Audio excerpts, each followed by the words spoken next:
Okay, thank you, and I'll be brief. So thanks, Eva and the team, for inviting me to this meeting, and specifically to talk to you about creating modern bioeconomies in Africa. And in a way, this will be a summary of what we've been discussing since the morning hours. So my key message to you this afternoon is that if we are to create modern bioeconomies in Africa, then we need to build functional bioscience innovation systems as the precursor to that. And I argue that the universities and to some extent the public research organizations linking with communities are critical in this innovation system, considering that most of the small-scale farmers, majority of the population, is in the rural areas. But then we also need to collaborate more regionally and globally, and taking advantage of the regional economic blocks like South African Development Corporation, SADC, the East African Community, West African, and so on and so forth. So, what is Africa's vision, or where does Africa want to go? So they say here, an integrated, prosperous, and peaceful Africa driven by its own citizens and representing a dynamic force in the global arena. That seems to be the African vision.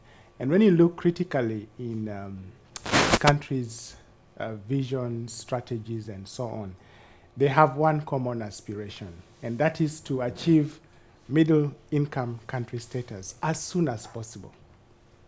And some countries have set a deadline of 2030, others 2020, others like Uganda 2040. And of course, this implies moving towards a knowledge-based economy. The challenge we all face is, how do we actually get there? That's the big question.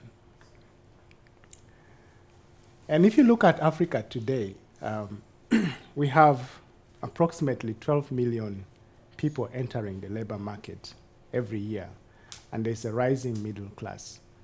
And we think that Africa, the labor cost in Africa will be much lower than the rest of the world, so attracting more investments, foreign direct investments in Africa. But also Africa has 60% of the global arable land, and of course, even if we don't have to bank so much on this, but it also increases opportunities for agribusiness development. And then there are lots of opportunities for inter-Africa trade, and this is why I mentioned that regional economic groupings are important considerations when we talk about moving towards modern bioeconomies. Inter-Africa trade now stands at only 15%, so there are enormous opportunities in there. And also, Africa is fastest growing region in the world, as you can see from this map over here.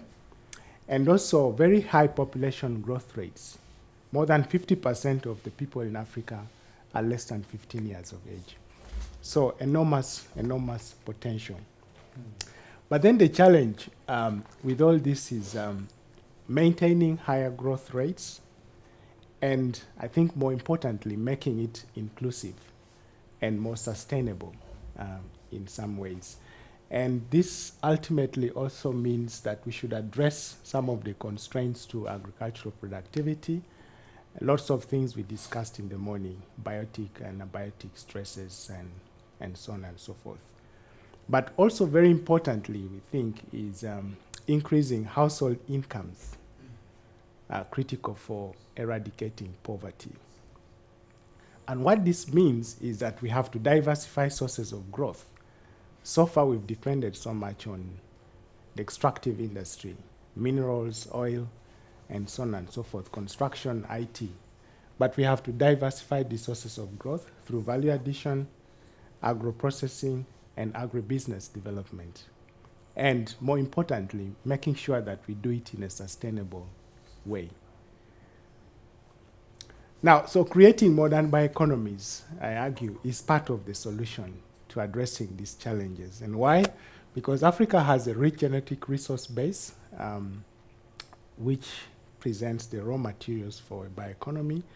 But there's also rising demand for renewable bioresources, like Eva told us in the morning.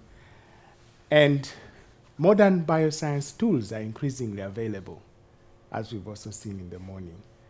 And in some countries, there's a critical mass of scientists right now, especially when you look at East Africa. Of course, we still have challenges with West Africa and to some extent North Africa.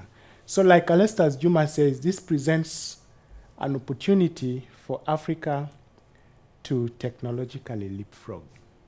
And I was asking, looking at all these ranges of technology, could moving towards a bioeconomy be an opportunity for Africa to leapfrog? So then building functional bioscience innovation systems should be the foundation for the modern bioeconomy. And here it's really about people and organizations interacting in complex ways, learning from each other in doing the bioeconomy work.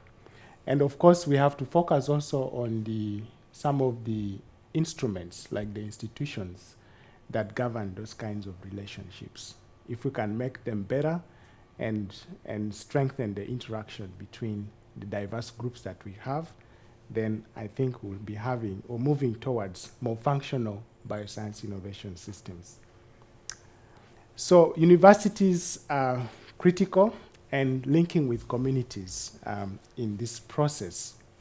So if well facilitated, universities and public research organizations can catalyze a rapid evolution of an African bioscience innovation system and specifically support the creation of new bio-based farms or significantly enhance the competitiveness of the existing ones. So I make this argument because the private sector in most parts of Africa is still very weak, actually very small. So we have to encourage more creation of enterprises in these modern bioeconomies. And then we have to look at the potential that is there within the university system. So in East Africa alone, there are more than 700,000 students enrolled in over 170 universities. That is in just the 5 countries in Eastern Africa.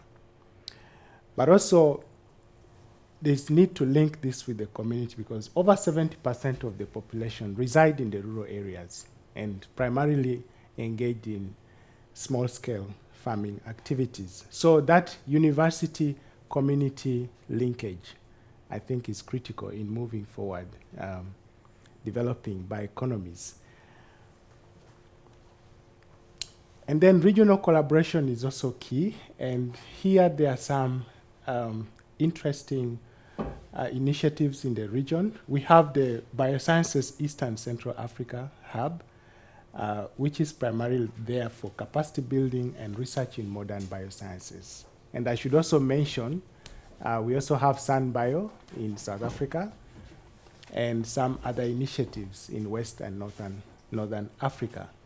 But in terms of capacity building, what we talked about in the morning, genomics, the next generation sequencing and genotyping and all that capacity appears to be available in these regional centers. Then we also have BioInnovate, which essentially grew from BioAn. And this is translating research products to innovations through value addition and increasingly now incubation. Then, of course, we also have research and education networks like the African Network for Agroforestry, Agriculture, and Natural Resource Education, trying to develop new curricula for agribusiness.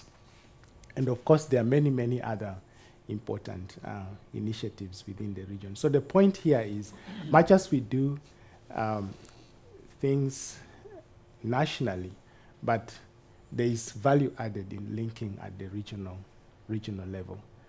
And that's where we seem to be going. So going forward, what do we need? We need more responsive policies. Policies should be enabling. They should have clear goals and incentives.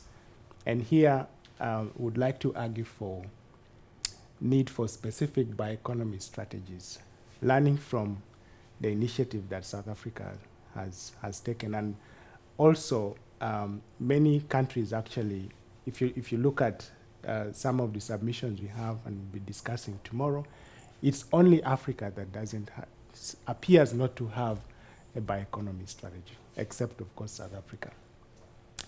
Then we have some more work to do in terms of intellectual property management, taxation regimes, and so on and so forth. Then secondly, we also need innovative financing for these new bio-based farms or initiatives. So this is lacking in many countries in Africa. And then lastly, we also need competitive products and farms. And here, I argue for encouraging scientists to get into business.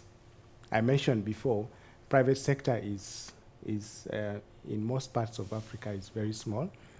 And when you come to these knowledge-based industries, it's even much smaller. So one way would be for us to encourage and support those scientists who have the entrepreneurial mindset to actually go into business and support them through active business incubation, which I think probably is more developed in South Africa than the rest of Africa. But we think this is one way we should move. So I share, in conclusion, Calestas Juma's vision. He says Africa's economic transformation is starting in the new age of biology, both as a scientific endeavor and as a metaphor on how we view the world. And this, in a sense, summarizes or is very consistent with Africa's vision of moving towards knowledge-based economies. So when I was coming here, I read in the Herald, the Holland Herald, and I'm glad John Komen is here. I read about Andre Kuipers. He's a Dutch astronaut. Kuipers. Yeah, he's a Dutch astronaut, and I was looking at this picture, and I think he's looking at Africa, maybe the western coast of Africa. Right. But this is what they quoted him as saying. He says there is a huge shortage of skilled people at all levels. We need bright young people with new technological ideas to solve our environmental problems. He was talking primarily about the space industry, but I think this applies as much to the bioscience arena. And this strengthens my argument that we need more involvement of the university linking closely with the community in developing modern bioeconomies for Africa. So thank you very much for listening.